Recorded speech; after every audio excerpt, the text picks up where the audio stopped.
আসসালামু আলাইকুম। Cook and it ফুডের পক্ষ থেকে আমি লীরা চলে এসেছি বিয়েবাড়ির সবচাইতে আকর্ষণীয় যেই খাবারটি অর্থাৎ বোরহানি নিয়ে। বোরহানির একটি রেসিপি, ঝামেলামুক্ত বোরহানির রেসিপি নিয়ে চলে এসেছি আজকে। তাহলে চলুন কাজ শুরু করে দিই। আমি এখানে নিয়ে নিয়েছি ধনেপাতা বাটা, নিয়ে নিয়েছি পুদিনা পাতা বাটা, নিয়ে নিয়েছি বিট লবণ, নিয়ে নিয়েছি টক দই। টক দই নিয়েছি আড়ংয়ের, আর এটা হচ্ছে 500 গ্রামের টক দই। এবারে আমি নিয়ে নিয়েছি বোরহানি মিক্সড, বলেছিলাম ঝামেলা মুক্ত। আমি এখানে রেডি রাঁধুনি বোরহানি মিক্সটা নিয়ে নিয়েছি। এখানে ডিসক্রিপশনে পুরাটাই লেখা আছে। আর আমি এটাকে কিনেছিলাম 35 টাকা দিয়ে। বোরহানির এই একটি মিক্স যদি আপনার বাসায় থাকে তাহলে কিন্তু খুবই সহজে বিয়েবাড়ির মতন বোরহানি খুব তাড়াতাড়ি তৈরি করে ফেলতে পারবেন। আর নিয়ে নিয়েছি কাঁচামরিচ, নিয়ে নিয়েছি পানি আর টমেটো সস। এবারে তাহলে চলুন তৈরি করে ফেলি বোরহানিটি। আমি টক দইটাকে একটু কেটে নিচ্ছি। আমি এখানে হালকা ঠান্ডা বরফযুক্ত টক দই নিয়ে নিয়েছি।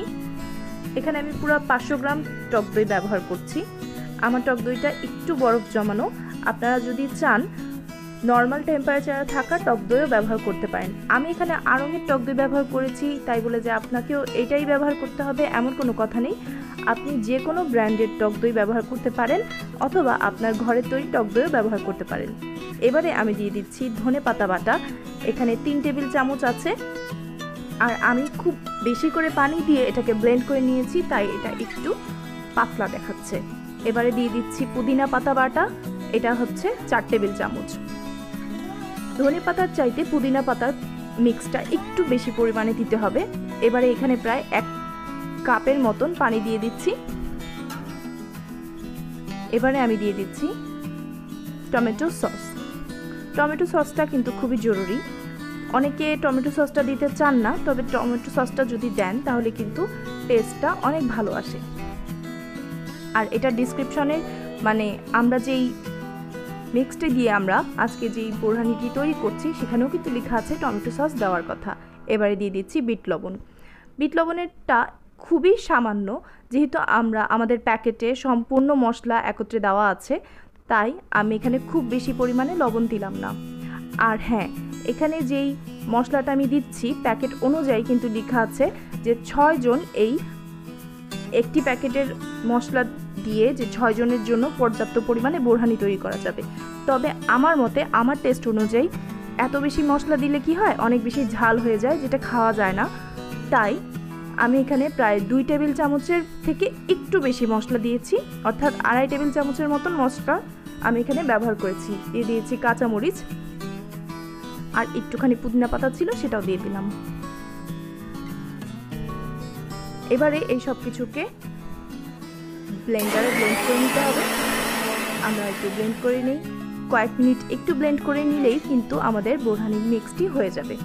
আর যেটা বলছিলাম যে ঝাল হয়ে গেলে বেশি পরিমাণে যদি আমরা মশলাটা দিয়ে দিই তাহলে কিন্তু তীব্র ঝাল হয়ে যায়, যেটা খেতে একদমই ভালো লাগে না। তাই মশলাটা একটু বুঝে দেওয়ার চেষ্টা করবেন।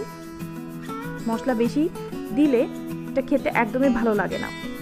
আর ওখানে ওরা লিখে দিয়েছে, তারপর আমার টেস্ট অনুযায়ী আমি এটা করেছি। আপনাদের টেস্টে যদি ঝাল খেতে ভালো লাগে তাহলে আপনারা প্যাকেটের ইনস্ট্রাকশন অনুযায়ী করবেন। আর আমি যেভাবে করলাম সেভাবে যদি আপনারা বোরহানিটি তৈরি করেন তাহলে 1 প্যাকেট মশলা দিয়ে, বোরহানির মশলা দিয়ে আপনারা কমপক্ষে 3 বার, অর্থাৎ 3 দিন আপনারা এই বোরহানিটা তৈরি করতে পারবেন। যদি আমি যে পরিমাণে সব কিছু দিয়েছি ঠিক সেই পরিমাণে আপনারাও সব কিছু নেন। এবারে আমি একটুখানি টেস্ট করে নেব, একটু চেক করে নিচ্ছি যে বোরহানিটা কেমন হলো।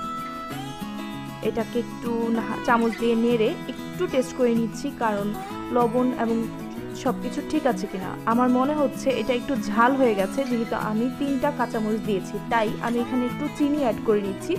প্যাকেটের গায়ে কিন্তু চিনি অ্যাড করার কথা লেখা আছে। আমি এখানে 3 চা চামচের মতন চিনি অ্যাড করে দিলাম, আর একটুখানি টমেটো সসও অ্যাড করে দেব।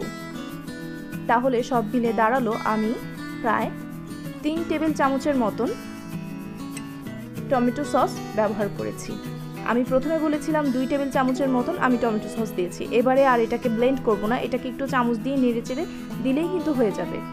আর হ্যাঁ, এটাকে খুব ভালো মতো করে নাড়তে হবে এবং এটাকে কিন্তু একটু ছেঁকে নিতে হবে। ছেঁকে না নিলে যেটা হবে যে মুখে যখন ওই যে কাঁচামরিচ আর ওগুলোর স্বাদ পড়বে পুদিনা পাতার, তখন কিন্তু ভালো লাগবে না। আর আমার জগে কিন্তু অলরেডি যে আগে কিছুটা পানি ছিল, অর্থাৎ 2 কাপের মতন আমি পানি নিয়ে নিয়েছিলাম।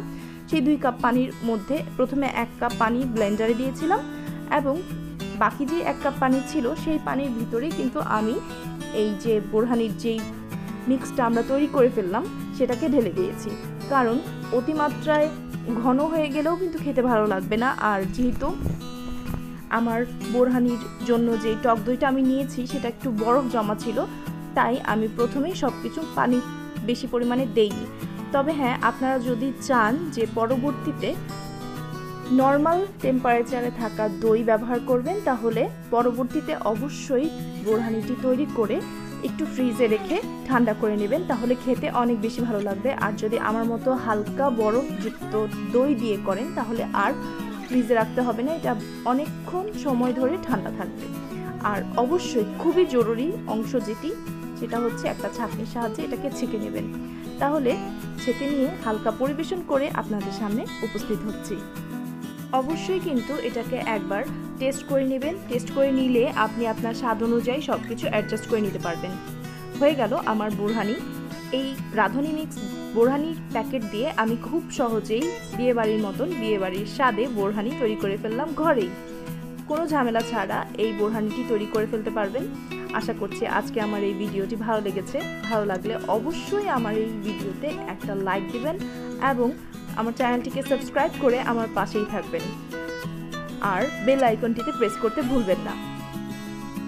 নতুন নতুন আরও অনেক রান্নার ভিডিও আসছে আমার চ্যানেলে, তাই চোখ রাখুন কুক অ্যান্ড ইট ফুডে। তাহলে আজকে এই পর্যন্তই। আল্লাহ হাফেজ।